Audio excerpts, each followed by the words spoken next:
বিশ্বের বিভিন্ন প্রান্তে অবস্থানরত প্রবাসী বাংলাদেশী সহ দেশবাসী সবাইকে জানাই নিজ বাংলাদেশের পক্ষ থেকে স্বাগত।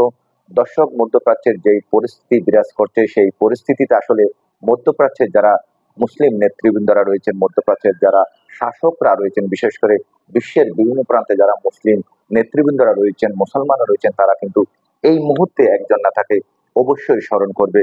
কারণ তিনি অবিস্মরণীয় একজন নেতা ছিলেন। তিনি মুসলিমদের যে কোনো বিপদ আপদে সবসময় সোচ্চার ছিলেন। বিশেষ করে ফিলিস্তিনের যে কোনো কিছুতে তিনি সোচ্চার ছিলেন। ফিলিস্তিনের পক্ষে তিনি সবসময় কথা বলতেন এবং ফিলিস্তিনের বিশেষ করে মুসলমানদের উপর যে কোনো নির্যাতন নিপীড়নের বিষয়ে তিনি কথা বলতেন।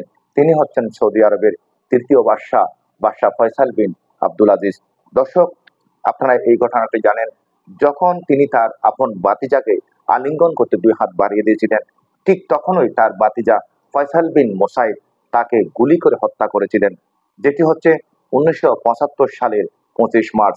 এটি সারা মুসলিম বিশ্বের জন্য একটি মর্মস্পর্শী, একটি হৃদয় বিদারক ঘটনা ছিল। দর্শক, বাদশাহ ফয়সাল বিন আব্দুল আজিজের হত্যাকাণ্ডের নানা কাহিনী নিয়ে, নানা তথ্য উপাত্ত নিয়ে আজকে একটি প্রতিবেদন করেছে বাংলাদেশের জাতীয় দৈনিক প্রথম আলোর সিনিয়র রিপোর্টার নিয়ামতুল্লাহ। তিনি অত্যন্ত সুন্দর করে নানা তথ্য উপাত্ত নিয়ে, বিভিন্ন গণমাধ্যম থেকে নানা তথ্য উপাত্ত নিয়ে এই প্রতিবেদনটি করেছে। যে প্রতিবেদনটি আমি আপনাদেরকে শুরুতে একটু উপস্থাপন করছি। এটি একটি বিশাল প্রতিবেদন। আমি সংক্ষিপ্ত আকারে এই প্রতিবেদনের কিছু বিষয় আপনাদেরকে তুলে ধরবো। সৌদি আরবের রাজধানী রিয়াদ গভর্নরের প্রাসাদের সামনে হাজির হয়েছেন হাজার দশেক মানুষ। সেখানে আনা হলো সৌদি রাজ পরিবারের সদস্য প্রিন্স ফয়সাল বিন মুসাইদকে। পরনে সাদা পোশাক, হাঁটু গেড়ে বসলেন তিনি। কিছুক্ষণ বাদেই নেমে এলো জল্লাদের তলোয়ার।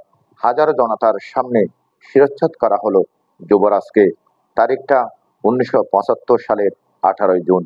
অর্থাৎ এই যে আমি আপনাদের সূচনাতে যে বিষয়টি বলছিলাম, বাদশাহ ফয়সালকে তার বাতিজা ফয়সাল বিন মুসাইদ, যিনি আসলে দুজনের নামে এখানে ফয়সাল বিন মুসাইদ, যিনি বাদশাকে হত্যা করেছিলেন, তার শিরচ্ছেদের বিষয়টি এখানে উল্লেখ করা হয়েছে।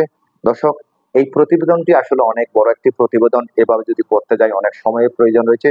তবে মূল বিষয়বস্তু যেটি, সেটি আমি আপনাদের সাথে উল্লেখ করতে চাই, যেটি হচ্ছে সেই সময়ে যেই জ্বালানি মন্ত্রী বা তেল মন্ত্রী ছিলেন, তার মেয়ে ইয়ামানে, যিনি বিবিসিকে যে সাক্ষাৎকার দিয়েছিলেন, সেই সাক্ষাৎকারে তিনি বলেছিলেন সেদিন কুয়েতের একটি প্রতিনিধি দলের সাথে বাদশাহ ফয়সালের একটি বৈঠক ছিল। যে বৈঠককে ঘিরে বাদশাহ ফয়সালও প্রস্তুতি নিচ্ছিলেন এবং কুয়েতের প্রতিনিধি দল যখন প্রাসাদে ঢোকেন, তখন এই প্রতিনিধি দলের সাথেই তার বাতিজা ফয়সাল বিন মোসাইদ, যিনি হত্যাকারী, তিনি কুয়েতের প্রতিনিধি দলের সাথেই ঢুকে পড়েন।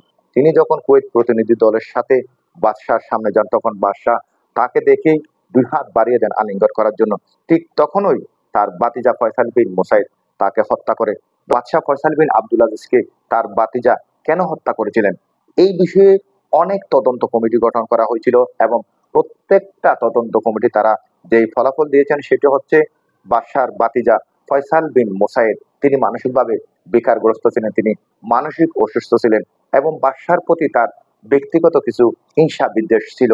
সেই যে হিংসা বিদ্বেষ থেকে তিনি বাদশাকে হত্যা করেন। তবে ফলাফলে যেটি আসুক না কেন, সেই সময় কিন্তু সবচেয়ে আলোচনার যে বিষয়টি, যেটি মানুষের মুখে মুখে ছিল, সেটি ছিল ইসরায়েলের যে গোয়েন্দা সংস্থা মোসাইদ, তারা এই হত্যাকাণ্ডের সঙ্গে জড়িত ছিলেন বা তাদের ষড়যন্ত্রে বাদশাকে হত্যা করা হয়েছিল। তবে এটি মানুষের মুখের খবর। তাদের যে প্রতিবেদন সেটি হচ্ছে বাদশার বাতিজা ফয়সাল বিন মোসাইদ তিনি মানসিক অসুস্থ ছিলেন।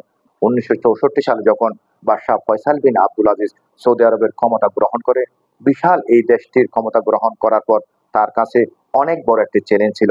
তিনি সব চ্যালেঞ্জকে জয় করে ধীরে ধীরে সৌদি আরবকে সারা বিশ্বের কাছে একটি পরাশক্তি হিসাবে প্রতিষ্ঠিত করেছিলেন।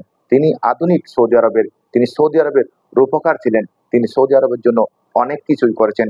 আজকে সৌদি আরবের মেয়েরা যে শিক্ষা নিচ্ছে, তাদের যে স্কুল কলেজ, সেটিও এই বাদশাহ প্রতিষ্ঠিত করেছিলেন। ব্যক্তিগত জীবনেও একজন সৎ, একজন আদর্শবান মানুষ ছিলেন ফয়সাল বিন আব্দুল আজিজ।